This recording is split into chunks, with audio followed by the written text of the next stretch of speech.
Hello guys, welcome to the channel JP Nursing Guider. Myself Akanksha Sharma, Nursing Officer Safdarjung hospital and आज इस video में हम बात करेंगे CIP रांची के कुछ प्रीवियस ईयर क्वेश्चंस के बारे में. So guys, let's start the video and if you have any doubts you can comment in the comment section and you can also connect with us through the Facebook, WhatsApp, Instagram.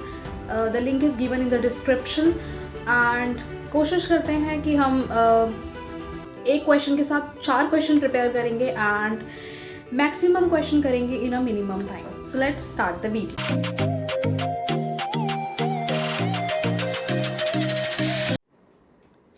So question number first, which of the following is not considered a part of personal protective equipment. So हमें पता है कि eye protection, shoe cover, head coverings, gown, these are the part of PPE, but apron is not the part of PPE. So answer option A is the right option. Let's move on to the next question. A 70-year-old male patient is admitted with suspected upper GI bleeding. The nurse should monitor the patient for. एक patient है जिसको क्या हो रहा है, अपर GI bleeding हो रही है. तो अब जो नर्स है उसको किस चीज़ के लिए मॉनिटर करना है. सो ऑप्शन ए दिया है हीमोप्टिसिस, ब्लड स्पूटम में अगर कभी भी अपर GI ब्लीड होती है. Haemoptysis is not an answer. Haematuria, blood in urine is not an option. Passage of bright red blood in the stool और ब्लैक टेरी स्टूल्स. गाइस हमें इन दो ऑप्शंस में कन्फ्यूजन होता है, तो हमें ये हमेशा याद रखना है कि अगर हमें कभी भी अपर GI ब्लीड दिया है तो हमें क्या होगा, ब्लैक टेरी स्टूल्स होंगे. और अगर कभी भी ब्राइट रेड ब्लड ऑप्शन में होता है, इसका मतलब होता है कि जो ब्लीडिंग है वो लोअर GI ब्लीडिंग है. ठीक है, लोअर GI ब्लीडिंग है. तो answer D is the right option. Let's move on to the next question option. यहाँ पे आप वीडियो को पॉज करेंगे और सारे ऑप्शंस पढ़ेंगे, उसके बाद देखते हैं कौन सा ऑप्शन राइट है. वैसे तो आंसर आपने देख लिया होगा. क्या सीक्वेंस होता है रिमूविंग पर्सनल प्रोटेक्टिव इक्विपमेंट को डॉफ करने का. तो रिमूविंग गाउन, नो. देखो उसके बाद आता है removing mask, removing gloves, removing आई प्रोटेक्शन. ये भी नहीं होगा आंसर, ये भी नहीं होगा ऑप्शन. उसके बाद आई प्रोटेक्शन, मास्क, फिर ग्लव्स आ रहा है. तो ग्लव्स बाद में आ रहा है, जबकि सबसे पहले हम ग्लव्स को रिमूव करते हैं. तो सी भी ऑप्शन नहीं है. अगर हम सीक्वेंस देखेंगे, ग्लव्स, फिर hand hygiene, then gown, then hand hygiene, removing eye protection, removing mask, and then performing hand hygiene. So option D is the right option. What instruction should a nurse provide to the mother of newborn with hyperbilirubinemia who is being breastfed? एक बच्चा है जिसको hyperbilirubinaemia है, तो जिसको breast feeding चलती है, ठीक है, उसको नर्स क्या एडवाइस देगी. तो ऑप्शन देखते हैं. देखो ब्रेस्ट फीडिंग हेल्प करता है, मैं आपको ऐसे जनरली बता दूँ, ब्रेस्ट फीडिंग हेल्प करता है बिलीरुबिन को एलिमिनेट करने के लिए. ठीक है, पहला तो यही हमें ये पता चल गया. तो हमें ब्रेस्ट फीडिंग को कभी भी स्टॉप नहीं करना है. सो ऑप्शन क्या है, feed the newborn less frequently, no. कभी भी हम लेस फ्रिक्वेंटली फीड नहीं करते हैं. Continue breast feed every 2 to 4 hour. Switch to the bottle feeding the infant for 2 weeks. Bottle feeding पे स्विच करना है, नहीं, कभी भी हम बॉटल फीडिंग पे स्विच नहीं करते. हम हमेशा एक्सक्लूसिव ब्रेस्ट फीडिंग कराते हैं. Option D, stop breast feeding and switch to the bottle feeding permanently. ये बोल रहा है ब्रेस्ट फीडिंग को स्टॉप कर दो, तो नो, हमें कभी भी ब्रेस्ट फीडिंग को स्टॉप नहीं करना, कभी भी हमें परमानेंटली स्विच नहीं करना. तो option D is also wrong option. So correct option क्या है आपका, continue the breast feed every 2 to 4 our.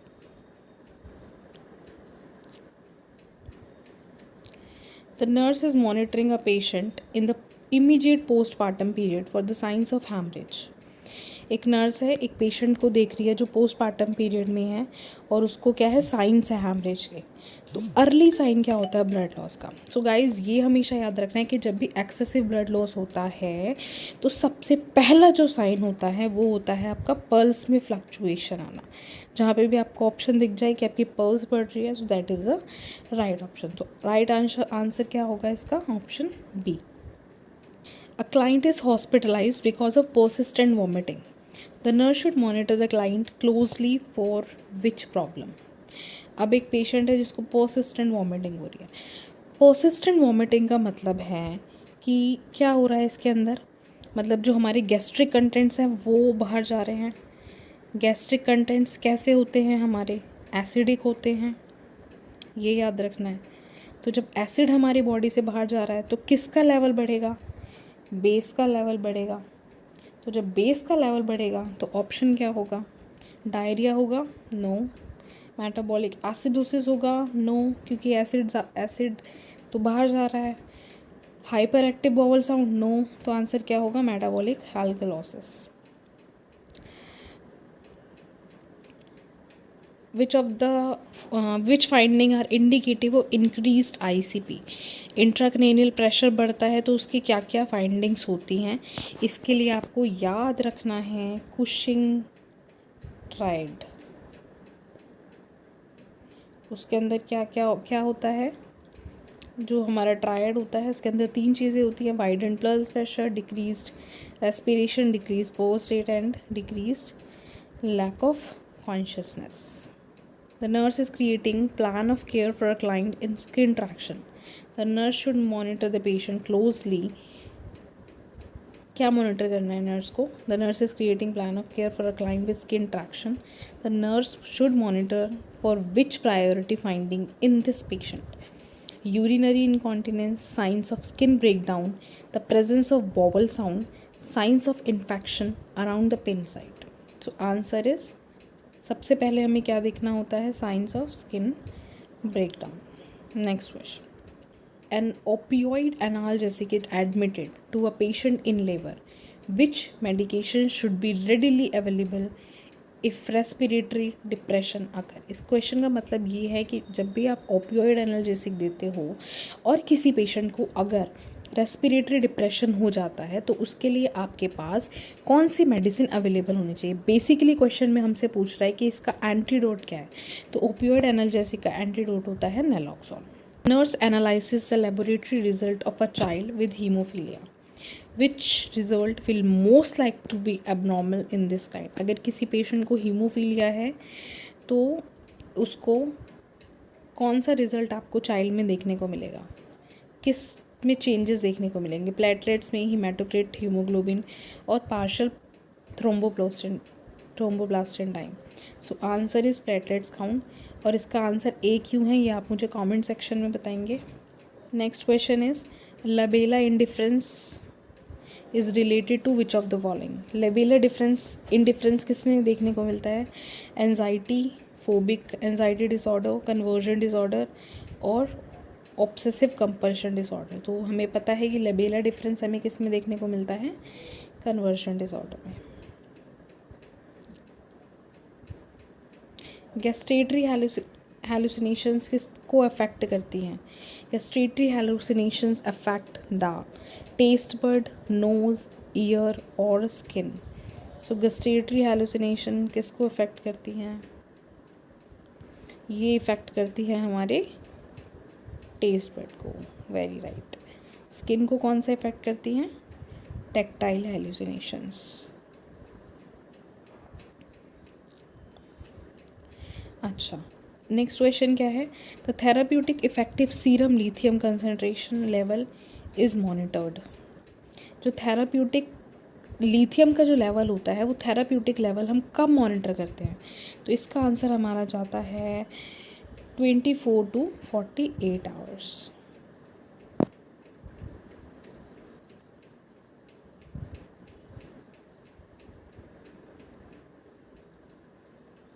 Sorry, 24 to 48 hours नहीं, 12 to 24 hours. Option A is the right answer. Next question, intelligent question tells about academic achievement, intellectual maturity, mental growth, mental age in relation to chronological age. क्या चीज़ बताता है हमें, IQ बताता है हमें mental age in relation to chronological age. mental age in relation to chronological age. अब आप मुझे बताओगे डिफरेंट डिफरेंट IQ लेवल्स, इसमें आप एक बार डिफरेंट डिफरेंट IQ लेवल्स पढ़ लेना। Persecutory delusion is more common in, persecutory delusion किस में ज़्यादा कॉमन होते हैं? तो गाइज़ हमें पता है कि जो परसिक्यूटरी डिल्यूजन होते हैं वो ज़्यादातर देखने को मिलते हैं स्किज़ोफ्रेनिक पेशेंट के अंदर। इसका आंसर तो ए राइट है, बट बाकी के जो ऑप्शन हैं जैसे मेनिक डिप्रेसिव साइकोसिस, इसमें हमें परसिक्यूटरी डिप्रेशन नहीं देखने को मिलता। पैरानॉइड स्किज़ोफ्रेनिया में देखने को मिलता है। बाईपोलर अफेक्टिव डिसऑर्डर में हमें परसिक्यूशन देखने को नहीं मिलता। तो अब आंसर हमारा ए और सी में से होना चाहिए। तो जो सबसे ज़्यादा जो राइट आंसर लग रहा है वो है हमारा पैरानोइया। पैरानॉइड स्किज़ोफ्रेनिया जो होता है इसके अंदर परसिक्यूशन सबसे ज़्यादा कॉमन है। सो answer is paranoid schizophrenia.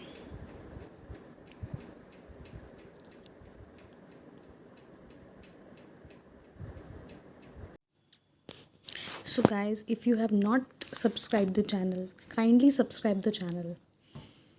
Let's move on to the next question. Thinking is mental process that deals with. Thinking एक mental process है जो किससे डील करता है? तो थिंकिंग बेसिकली क्या है? हमारे थॉट्स और हमारे ideas. Next option, motives and movement, no. Feeling and emotion, no. Action and reaction, no. तो आंसर क्या होगा हमारा? ए। हमारे जो थॉट्स होते हैं और आइडियाज़ होते हैं वो क्या बनाते हैं? हमारी थिंकिंग बनाते हैं। Next question, significant components of personality as describe by Sigmund Freud are. Sigmund Freud ने पर्सनैलिटी के कौन से कॉम्पोनेंट्स दिए थे? Conscious, preconscious and subconscious, ये नहीं दिया था। Dream interpretation, no, this is not the part of personality. उसके बाद id, ego and superego, हाँ जी ये टाइप होता है पर्सनैलिटी का। And defence mechanism, no. Next question, when a person retreat or revert to an infantile or childish level of behavior is called। मतलब कोई एक पर्सन है, नॉर्मल पर्सन है और वो अपने चाइल्डिश बिहेवियर में रिटर्न हो रहा है, ठीक है, तो उसको हम क्या बोलते हैं? तो ऐसी कंडीशन को हम बोलते हैं रिप्रेशन। रिग्रेशन बोलते हैं? नहीं। सप्रेशन बोलते हैं? नहीं। सप्रेशन तो किसी भी चीज़ को दबाना होता है, so suppression is not answer. Repression बोलते हैं? बिल्कुल रिप्रेशन बोलते हैं। Sublimation, no. Which is the example of anti anxiety drug? Anti anxiety drug कौन सी होती है फ्रेंड्स? क्या डायजेपम होती है, प्रोमाजीन होती है, लिथियम कार्बोनेट, पेरिनोम? पेरिनोम तो हमको सबको पता है कि क्या है, वॉमिटिंग के लिए देते हैं। लिथियम कार्बोनेट हम मेनिया में देते हैं। प्रोमाजीन आंसर नहीं है, तो आंसर क्या है हमारा? Diazepam. Next question, the patient with anti social personality. एक जो पेशेंट होता है एंटी सोशल पर्सनैलिटी का, वो कैसा होता है? Rapidly learns bye experience and punishment, बिल्कुल आंसर नहीं हो सकता। कि एंटी सोशल पर्सनैलिटी जो है वो रैपिडली थोड़ी ना लर्न करता है एक्सपीरियंस से और पनिशमेंट से। एंड जबकि एंटी सोशल पर्सनैलिटी को तो इंस्टेंट ग्रेटिफिकेशन चाहिए, तभी उसकी पर्सनैलिटी जो है वो एंटी सोशल है। नेक्स्ट ऑप्शन देखते हैं, has a great sense of responsibility towards others, no. Anti social personality को क्या सेंस ऑफ रिस्पॉन्सिबिलिटी होगी? अगर सेंस ऑफ रिस्पॉन्सिबिलिटी होती तो वो एंटी सोशल क्यों होता? तो this is also a wrong option. Is generally unable to postpone gratification, बिल्कुल मैंने अभी बताया कि अगर कोई एंटी सोशल पर्सन है तो वो वाई ही और she is anti social, because उनको क्या चाहिए? एक इंस्टेंट ग्रेटिफिकेशन चाहिए। So C is the right answer and suffers from great deal of anxiety. So this is not a right option. Next question. Mentally healthy individual can be defined as those who, mentally healthy individual कौन से होते हैं? Option पढ़ते हैं, are able to meet their own basic needs, are not exhibiting pathological symptoms, are free from both physical and emotional problems, have insight into their own problem। तो almost आपको सबको options लगेंगे कि ठीक हैं, बट इसमें जो सबसे ठीक आंसर जाएगा वो है हमारा डी, कि उनको इंसाइट होती है हम अपनी सारी प्रॉब्लम्स की। लाइक प्रॉब्लम्स तो होंगी बट उसको इंसाइट होती है, लैक ऑफ इंसाइट नहीं होती। Next question, in which year mental health act was passed? Easy question है, सो आंसर इज सी 1982। इमिप्रामीन क्या होती है? Imipramine is a anti anxiety drug, antimanic, antipsychotic, anti depressant. तो एंटी एंजाइटी तो अभी मैंने बताई थी डाइज़ापैम। एंटीमेनिक कौन सी होती है? लिथियम होती है। और भी देते हैं, सोडियम वैल्प्रोएट देते हैं। एंटीसाइकोटिक्स में भी बहुत सारी मेडिकेशंस हम देते हैं, दैट्स अ डिफरेंट टॉपिक। ये आपको पढ़ लेना है। यहाँ पे थोड़ा सा टाइम कम है, इसलिए हम पूरा डिटेल में नहीं जा रहे हैं। और इमिप्रामीन जो है क्या है? एक हमारा एंटी डिप्रेसेंट ड्रग है। Answer is D. तो फ्रेंड्स ठीक है, ऑलमोस्ट हमने क्वेश्चंस ये कवर कर लिए हैं, कुछ प्रीवियस ईयर क्वेश्चंस। अभी हम इसका सेकंड पार्ट भी लेके आएंगे, तो वो भी आप पूरा वॉच करें। आई होप ये आपके एग्ज़ाम के लिए बहुत हेल्पफुल होंगे। और अगर अभी आपने कोई चैनल सब्सक्राइब नहीं किया है तो do subscribe the channel, and if you have any doubts you can comment in the comment section. Thank you friends, all the very best.